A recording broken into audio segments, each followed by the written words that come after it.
한 주간 회자된 화제의 말, 좋은 말, 나쁜 말, 이상한 말. 그중 최고의 말을 뽑는 시간, 상근 장원 급제 미디어 전문 정상근 기자, 비유의 달인 MC 장원 오셨습니다. 안녕하세요. 네, 안녕하세요. MC 장원입니다. 말을 시작하는데 제가 말이 한 두 번이나 꼬였네요. 죄송합니다. 네, 오늘 전하실 말들이 앞에도 많았더라고요. 네. 예, 힘드실 만도 할 것 같습니다. 예, 할 말이 많아요. 네. 예. 자, 바로 들어가 보겠습니다. 첫 번째 후보. 학교의 주인은 총장입니다. 김인철 사회부총리 겸 교육부 장관 후보자의 과거 발언입니다. 외국어대 총장, 한국외대 총장 하실 때 했던 얘기인데, 오늘은 어쨌든 간에 한동훈 세 글자가 다 그냥 뉴스를 도배를 하고 있어서 좀 다른 분들 얘기를 해보려고 이 말을 꺼내와 봤습니다. 윤석열 당선자는 이 김인철 후보자에 대해서 교육 현장의 풍부한 경험을 바탕으로 개혁적인 목소리를 낸 교육자다 라고 소개를 했습니다. 근데 한국외대 총장 시절 학생들과 빚었던 마찰들이 재조명되고 있어요. 네, 뭐 한국외대 학생들의 생각은 좀 달랐던 모양입니다. 2014년부터 올해 초까지 이 김인철 교육부 장관 후보자가 한국외대 총장을 역임을 했는데요. 이번에 교육부 장관 후보자로 지명이 되자 이 한국외대 학생들이 모이는 온라인 커뮤니티에 과거 이제 그 김인철 후보자의 발언들이 묶여서 올라왔습니다. 이른바 이제 김인철 어록이라는 것이 올라왔는데.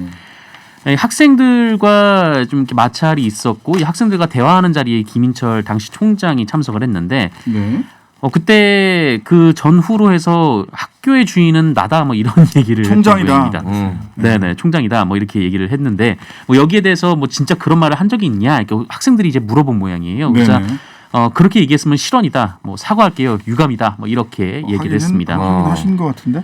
그리고 3시부터 5시까지 학생들과 만나기로 했는데 본인은 4시 50분에 약속이 있어서 무조건 일어나야 한다라고 얘기를 했고 또 총장은 참 바빠요 이렇게 얘기를 하기도 했습니다. 그래서 학생들이 뭐 관련돼서 이런저런 질문들을 던졌는데 특히 이제 특별장학금 관련돼서 이런저런 질문들이 좀 나왔던 모양이에요. 그래서 그때 이제 그 당시 이제 총장이 했던 얘기는 이 특기생이 외대 마크를 달면 뭐 광고 효과가 엄청나다. 뭐 저희 총장이 뭐 얘기하고 있는데 가만히 있어라 좀 이런 약간 좀 고압적인 자세도 있었던 모양입니다. 이게 그 학생 이거는 이제 특별장학금 관련해서는 특기생이 이분이 2013년 2학기에 본인이 가르치는 수업에 제대로 출석도 하지 않은 선수 특기생에게 A+를 줬어요. 네, 맞습니다. 이제 과거 한 프로 골프 선수 이제 언론에 이름이 공개가 됐습니다. 김인경 선수라고 하는데요.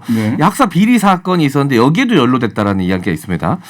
이제 이 선수가 수업에 참석하지도 않았고 시험도 안 쳤어요. 그런데 이제 부당하게 높은 학점과 장학금까지 받아서 의혹이 생긴 건데요. 이 외대 한 교수가 이야기하기를 총장이 지시한 대로 학점을 주지 않았다고 질책을 받은 교수들이 있다는 소문은 학교 내에서 아주 공공연한 사실이었다라고 이야기하기도 해서 이제 물의를 빚었고요. 또 2020년에도 문제가 있었습니다. 회계 부정 의혹으로 이제 검찰 수사를 받았는데, 그랬어요. 네, 당시 이제 김 후보자가 업무 추진비로 나온 법인카드를 이용해서 골프장 이용료나 뭐 식대를 꽤 많이 썼습니다. 1억 4천만 원을 교비로 사용을 했는데 소고기랑 초밥은 안 드셨나? 네. 게다가 이 금액도 1억 4천만 원이면 이제 비교도 안 될 정도로 정말 많은 금액인데 이 업무 관련돼서 이제 썼으면 이제 적절한 증빙이 있어야 되지 않습니까? 근데 이런 증빙 자료가 없어서 업무상 횡령, 사립학교법 위반 혐의로 이제 검찰에 고발이 됐는데, 자, 검찰이 어떻게 했느냐? 자, 요거를 이제 기소유예 처분을 기소유예 처분을 해서, 결과가 나왔다. 그렇게 진행이 됐고요. 기소유예라는 것은 기소를 할 수 있어요. 범죄가 있었어요. 근데 그 범죄가 경미하여 그 실제로 벌금이나 자유형 인신을 구속하는 데까지 가는 것은 뭐 그만큼은 아니다. 라고 해서 기소를 유예한 거지. 범죄 행위가 없었다라는 얘기는 아닙니다. 근데 그 비슷한 건으로 이제 최근 또 경찰이 또 압수수색을 했기 때문에 이 두 사건 처분에 있어서 좀 형평성 문제가 제기될 수도 있는 그런 상황인 것 같습니다. 대략 지금 언론에 나온 거 보면 800만 원 정도 유형의 소지가 있다라고 해서 경기도청과 개인주택 다 김혜경 씨 법과 관련해서는 다 압수수색했죠. 근데 여기는 1억 4천만 원인데 기소유예 처분을 했네요. 그렇습니다. 이것 말고도 학생들하고 마찰이 많았습니다. 그 학교 이제 설립자인데 이 친일 행적이 문제가 되신 분인데 이분의 동상을 기습적으로 설치를 했어요. 학생들과의 이게 스킨십 없이. 그리고 이제 한국사립대 총장협의회 회장과 한국대학교육협의회 회장을 역임했었는데 이때 당시에는 또 등록금 인상을 주장하기도 했었습니다. 등록금 인상만 주장한 게 아니고요. 또 뭐 또 얘기했느냐면 교육연금이 빼돌린 사람들 처벌하지 말라고 교육부 장관에게 대교협 회장 자격으로 요청을 합니다. 네. 교육비를 빼돌린 걸 처벌하지 말라고요. 네. 여기 오늘 한겨레 단독 5시 36분 수정된 기사인데요. 교육연금이 빼돌린 사람들 처벌하지 말아달라. 굉장히 큰 이제 민원을 제기를 한 거죠. 대기업 회장으로서. 또 이제 좀 당혹스러운 사실도 있는데 이 총장 시절에 이 한국외대가 이 학생들 학부모의 직업을 파악하려다가 논란이 됐던 이게 좀 놀랍더라고요. 네. 이제 뭐 주요 학부모들을 추려서 그 이분들에게 이른바 이제 발전 기금을 모금을 하려고 했던 것 같은데, 근데 학생들 학부모들의 직업을 파악할 이유가 없다 보니까 게다가 또 등급을 나눠서 관리를 했더라고요. 네네. 뭐야? 굉장히 좀 논란이 됐었다고 합니다. 예전에 저 어렸을 때 학교에 가면 초등학교 때 부모님 직업이 뭐냐? 그렇죠. 이게 60, 70년대 초중고 대 이렇게 써가지고 어디 졸업인지도 써야 되고 그다음에 냉장고 자동차 TV 소유 여부 이런 거 체크하게 했거든요. 체크됐었죠. 3학년 때까지는 솔직하게 썼습니다. 근데 그게 정말 그냥 써도 되는 줄 알고 나중엔 다 있다고 썼던 기억이 나요. 이게 뭐 요즘 뭐 소위 뭐 젊은 분들은 모르시겠지만 저 70년대 초등학교 70년대 80년대까지 초등학교 중학교 특히 초등학교에서는 그거 했거든요. 근데 대학 총장이 이러셔도 되는 거예요? 그리고 아주 과거에 이제 군대에서 혹시 뭐 친인척 중에 지인 중에 군 장성이 있느냐, 뭐 이런 국회의원 있냐, 뭐 이런 거 물어봤어요. 그것도 사실 군대 내에서 문제가 돼가지고 지금 이제 없어진 걸로 알고 있거든요. 이 참 답답하네. 2010년대 이후 2015년에 이런 일이 벌어졌으니까요. 아니 이게 놀랍습니다. 이제 교육 현장의 풍부한 경험을 바탕으로 개혁적인 목소리를 낸 교육자 세요? 이게 풍부한 경험과 개혁의 목소리가 교육연금이 빼돌린 사람들 처벌하지 말라. 학부모 등급 나눠서 관리한다. 이해하기가 조금 어렵습니다. 자, 한편 이번 내각 인선 이후 후보자들의 주목을 꽤 받고 있는데 다른 한편 이 내각 인선 과정과 관련해서 주목받고 있는 분이 계시죠. 두 번째 후보입니다. 직접 한번 들어보실까요? 어떤 분 목소리인지. 인선 과정에서 특히 제가 전문성이 있는 분야에 대해서는 조언을 드리고 싶었습니다만 그런 과정은 없었습니다. 안철수 대통령직 인수위원장의 서운함. 집으로 돌아가시면서 하신 말씀. 이런 거죠. 맞습니다. 이날 뭐 윤석열 당선인이 인선 발표하기 전에, 그러니까 2차 발표 전에 이런 얘기를 했었고요. 그리고 2차 발표가 있은 이후에는 조금 더 뭐라고 할까, 이게 수위 높은 항의라고 해야 될까요? 이후에 이제 윤석열 당선인과 이제 저녁에 도시락 만찬을 하기로 했었는데 안철수 위원장이 불참을 했었고 오늘은 아예 일정 전체를 취소하고 지금 현재 집거 중인 상황입니다. 뭐 국민의힘과 국민의당의 합당도 지금 원래 4월 11일 날 하려고 했다가 합당 선언도 중단됐고요.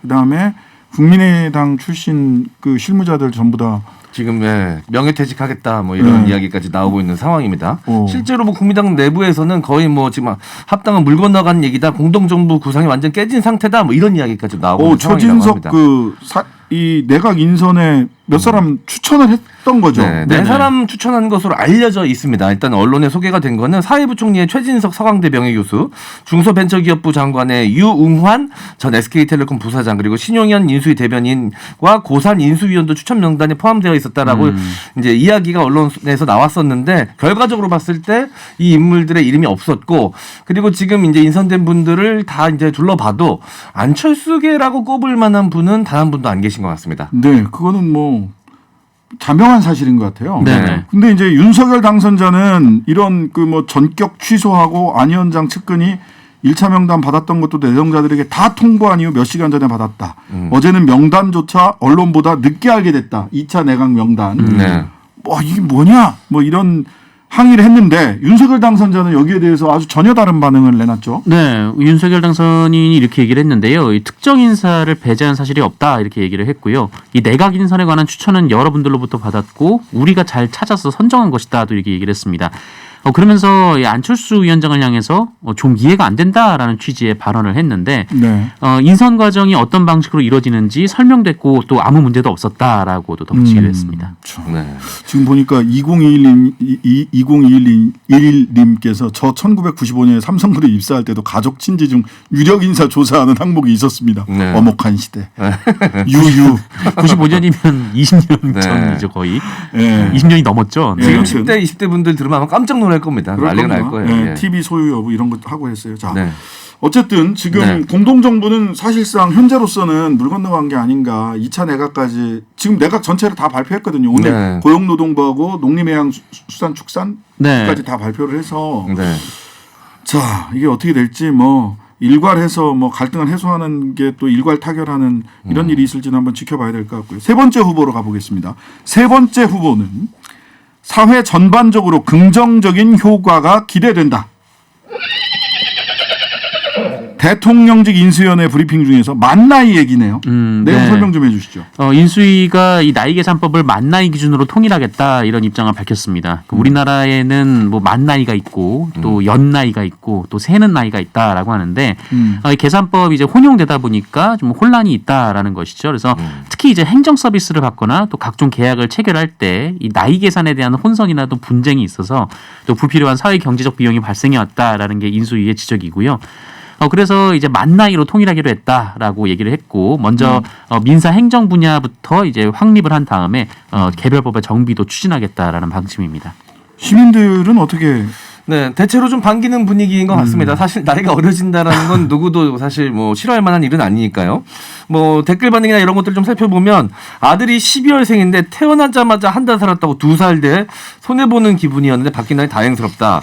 왜냐하면 태어나자마자 우리나라 한 살이잖아요. 근데 이제 해가 바뀌면 또 한 살이 추가되니까 생후 3개월, 2개월밖에 안 되는데 2살인 경우가 있으니까 이렇게 말씀하시는 것 같고요. 재수를 해서 대학에 들어갔는데 족보가 꼬여 어색하고 불편했다. 이게 빠른 우리는 또 빠른 네. 논쟁이 있죠. 빠른 네네. 논쟁. 이게 또 이제 학교 때는 괜찮은데 졸업하고 나면 사회 나와서 또 이걸 특히 인정해 주. 꼬입니다. 예. 그래서 이렇게 막 서로 인정해 주다 보면은 한 10살까지도 친구 먹거든요. 잘못하면. 그런 일이 있죠, 중간에 실제로. 좀 여유롭게 다 받아주고 이러면 네네. 뭐 이런 이야기들이 좀 있었습니다. 네. 자, 두 분은 어떠세요? 뭐 하니까 좋으세요? 사실 뭐 최고는 나만 줄여주는 건데 다 같이 줄어들면 좀 네. 아니 하여튼간에 한동훈 그 네. 검사장 이제 법무부 장관 후보자는 73년생에서 만 49세. 네. 네, 40대 유일한 후보자이기는 하네요. 만 나이로 해야 이제 유일한 40대로 들어가는 예, 겁니다. 세는 나이로 하면은 50살이 되는 거고. 네. 자, 태어나서 한 살, 태어나자마자 한 살, 1년 지나면 만으로 한 살. 뭐 이렇게 되는 건데 사실은 네. 이게 학교 취업하는 거 연 나이로 하잖아요. 그거는 이거 뭐 1년간이니까 나이 생일이 딱 됐을 때 그렇게 할 수는 없는 거니까. 네. 그리고 행정적인 거는 전부 다 사실은 대체로 만 나이를 적죠. 옆에다. 적어요. 그래서 이게 그냥 뭐 기분 좋을 수는 있고 돈 안 드는 거니까 하면 되는데 이게 네. 무슨 대단한 건가라는 생각. 그리고 없어지겠습니까? 사람들 사이에 너 몇 살이야? 그러면은 다 만 몇 살이고 뭐 네. 이렇게 네. 하죠. 그리고 나이가 들면 특히 9살이 많습니다. 세는 나이로 39도 39. 네. 만 나이로 39도 39. 네. 생일이 안 지났으면 그때까지도 39. 네. 그래서 한 41살, 2살까지 39. 그러니까 이게 그 한 세 가지 숫자 중에서 이제 상황에 따라 취소 그렇죠. 선택할 수가 있는 네. 거죠. 형이 되고 싶을 때는 제일 높은 거 얘기했다가 동생이고 싶을 때는 제일 밑에 거 얘기했다가. 네. 네. 그리고 또 이제 만 나이로 하다 보면은 어제까지 동생이었던 사람이 오늘 친구가 될 수도 있거든요. 뭐 사실. 그럼요. 그럴 수도 있어요. 네. 자, 어쨌든 뭐 이거는 뭐 돈 드는 것도 아니고 네. 뭐 일부 비용은 들 수 있겠습니다만은 네. 이런 거는 뭐 돈 드는 일에 예산이 뭐 많이 투입되는 거 아니니까 네. 그냥 빠르게 네. 가도 인식만 바뀌면 되는 건데 그 인식 바꾸는 게 사실 제일 그거는 어렵죠. 쉽지 않다. 네. 그거는 쉽지 않다. 자, 정리해 보겠습니다. 오늘의 장원 뽑아야죠. 자, 학교의 주인은 총장입니다. 김인철 후보자. 조언을 드리고 싶었습니다만 그런 과정은 없었습니다. 안철수. 사회 전반적으로 긍정적인 효과가 기대된다. 인수위 셋 중에서 저는 학교의 주인은 총장입니다에 한 표 드리고 싶습니다. 예, 사실 뭐 신장 기업은 청취자들의 것입니다. 보통 이렇게 얘기하는데 신장 기업은 저 신장식의 것입니다. 제 겁니다. 아무도 건들지 마. 소유권은 오롯이 저한테 있습니다. 이런 얘기 절대 안 하시죠. 네, 뭐 그런 얘기를 하지 말라고 조언을 드리고 싶었습니다만 그런 과정이 전혀 없었습니다를 저는 꼭 했습니다. 자연스럽게. 그러시군요. 저는 이런 토론이 사회 전반적으로 긍정적인 효과가 났으면 좋겠는데요. 학교의 주인은 총장입니다. 김인철 후보자님. 나라의 주인은 국민이고요. 나라의 주인을 대통령이라고 얘기하는 사람은 없습니다. 나라의 주인은 국민이고 학교의 주인은 학생입니다. 그래서 저는 학교의 주인은 총장입니다. 김인철 후보자 선택하겠습니다. 오늘의 이번 주의 장어는 학교의 주인은 총장입니다. 이걸로 정해보도록 하겠습니다. 다음 주도 계속해서 재밌는 얘기 두 분과 나눠보겠습니다. 감사합니다. 고맙습니다.